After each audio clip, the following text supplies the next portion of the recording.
Hello everyone, good afternoon. At andito na naman kayo sa aking YouTube channel para i-discuss naman at samahan ako na pag-usapan natin ang ating mga photos or ang Epipremnum aureum. So bago ko umpisahan ang ating pag-uusap tungkol sa mga photos, samahan niyo ako at bibigyan ko ulit kayo ng mga kaalaman tungkol naman sa mga photos. Kaya sa lahat ng mga hindi pa nakasubscribe sa aking channel, mag-subscribe ka na. Pakihit mo na rin po yung notification bell sa baba para updated ka kapag may bago akong upload na video. At pag-uusapan natin ang mga iba-ibang klase. Ito yung mga plants, pets, about our careers, about leisure, at kung ano-ano pa na makakatulong po sa inyo at sana ay makapagbigay ng entertainment, ng saya at higit sa lahat, munting kaalaman sa inyong lahat. Pagkatapos mong panoorin ang aking YouTube channel, maraming salamat sa mga nagla-like at higit sa lahat sa mga nagko-comment. Bilang pagpapahalaga sa inyong mga comment sa akin, ako po ang nagre-reply bilang pagbibigay ng pagpapahalaga sa oras na iginugugol ninyo sa panonood sa aking YouTube channel. Maraming salamat po. At higit sa lahat sa mga hindi po nag-i-skip ng ads, maraming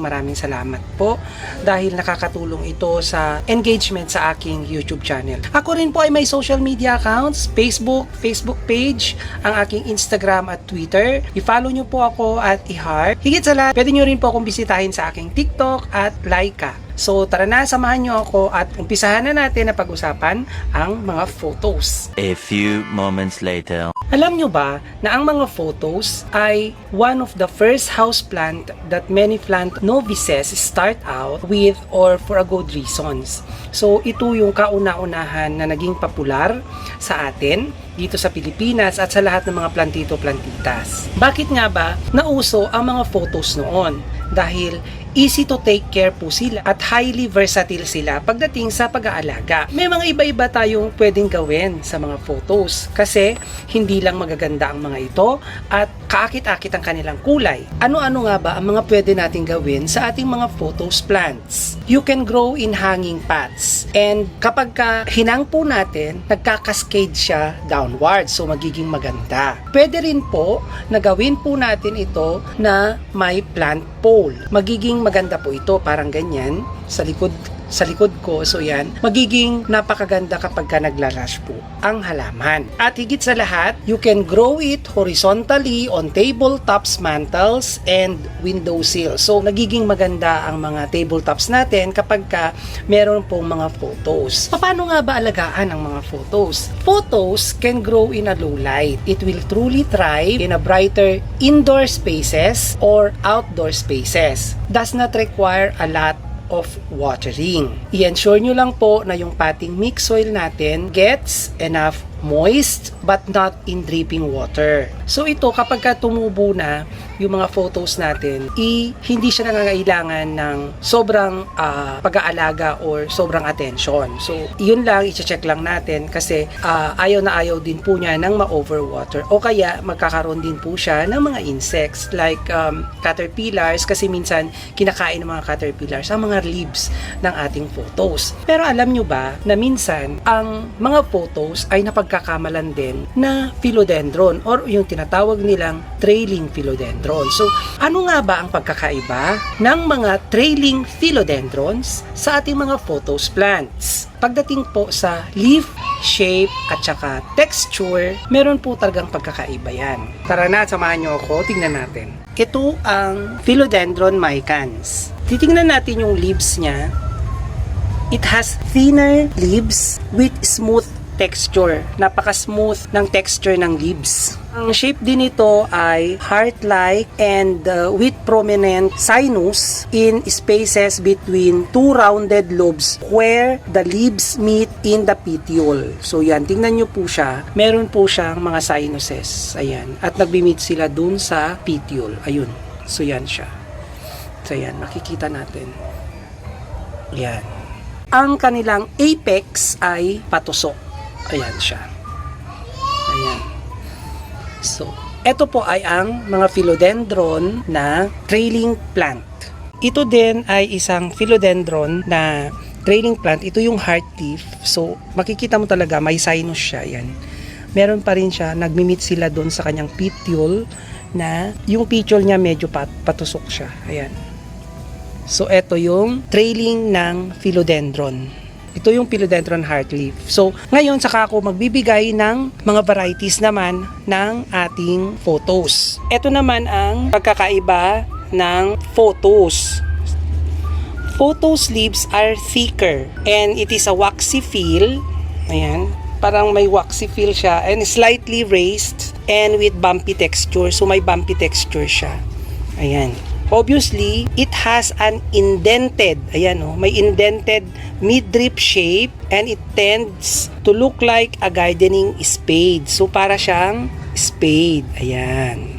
So, yan yung pagkakaiba ng photos at philodendron. So, samahan nyo na ako ngayon dahil itutur ko na kayo sa mga varieties ng photos na meron ako sa aking garden. So, mangilan-ilan lang po ito at mamaya sasabihin ko na lang kung ano yung mga wala pa. Bibigyan ko kayo ng mga ideas about dun sa mga varieties na meron ako na photos. Ito yung jade photos. Ito yung dark green leaves, narrower compared to other varieties. Ito yung kauna-unahang jade photos. Ilang yung kanyang mga spot-spot. So, green siya. On green siya. So, yan. Ayan. So, ito yung golden photos, yung traditional varieties. Ang kanyang dahon ay heart shape, mid-green, yung kanyang foliage, may splashes siya ng creamy gold. Ayan. So, may splashes siya. Yan. Ito ang golden photos. Kapag lumaki or nagiging giant ang leaves niya, may possibility na nagkakaroon siya ng fenestration. Yan. Ito ang golden photos. Ito yung marble queen. Ito yung pinaka-common variety. Ito ay green heart-shaped leaves and heavily splashes. So, may mga heavy splashes siya. It is striped with creamy white foliage and it is similar to the size of the golden photos. So, halos similar sila ng size ng golden photos. So, yan. I-appreciate natin. Ito yung ating marble queen. The most distinct variety ng photos ay ang neon photos. Heart-shaped ang kanyang leaves and it is a brighter chartreuse or yung golden yellow ang kanyang color. Yan. Minsan, may mga commonly, wala itong variegation. Pero, since nagkakaroon siya ng splashes sa akin. So, yan. Pero, commonly, walang variegations ang neon photos. Yung kanyang foliage depends on the color with the age. Para dun sa mas maganda ang color ng neon photos, ilagay lang natin siya sa bright sunlight or bright light para mas ma-achieve natin yung kanyang golden yellow. Ito naman ang enjoy photos. It has a white and green foliage. Yan.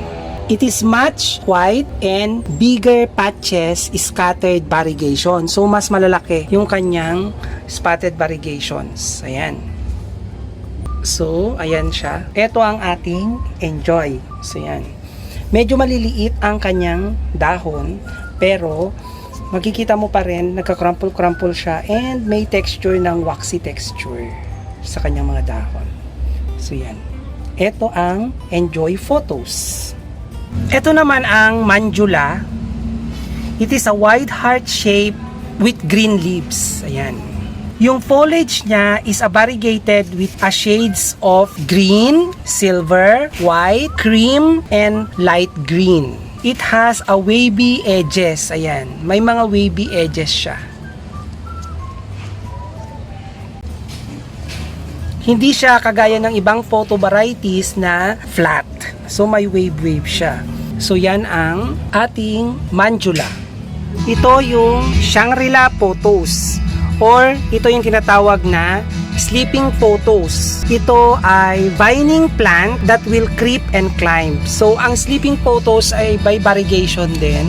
So, sleeping kasi nakatiklop ang kanyang mga dahon. So, yan. So, ito yung sleeping photos na variegated. Ang ating panghuli ay ang silver satin or yung Scindapsus pictus. Ito ay medium green with silver spots and the leaves have a metallic sheen. Ayan. So, meron siyang mga spot-spot na green dyan. So, yan. Maganda siya. Ayan. Ito yung silver satin. So, may mga other varieties of photos pa. Ito yung Yesenia photos, the Baltic blue photos, and the Cebu blue photos. So, iba yung Cebu blue photos doon sa philodendron na Cebu blue. So, sana nag-enjoy kayo sa panonood sa ating guided tour sa ngayon about photos. So, sana nag-enjoy kayo sa panonood sa aking photos video. Sa ngayon, napag-usapan natin ang mga photos, kung ano ang mga features ng photos plants. Kita-kita po tayo ulit sa aking susunod na video upload. Huwag po kayong magsasawa. Ako po ulit si Peeting TV, dahil ang isang simpleng buhay empleyado magbibigay ng pagpapahalaga, ng pagmamahal at inspirasyon sa inyong lahat. Itong simpleng buhay ko. Kita-kita po tayo ulit sa aking susunod na video upload. Maraming salamat po sa panonood.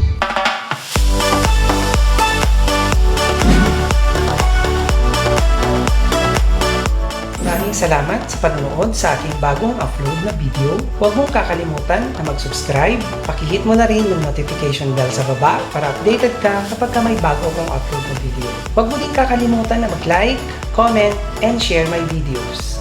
Kita-kita tayo ulit sa aking susunod na video upload. Maraming salamat po.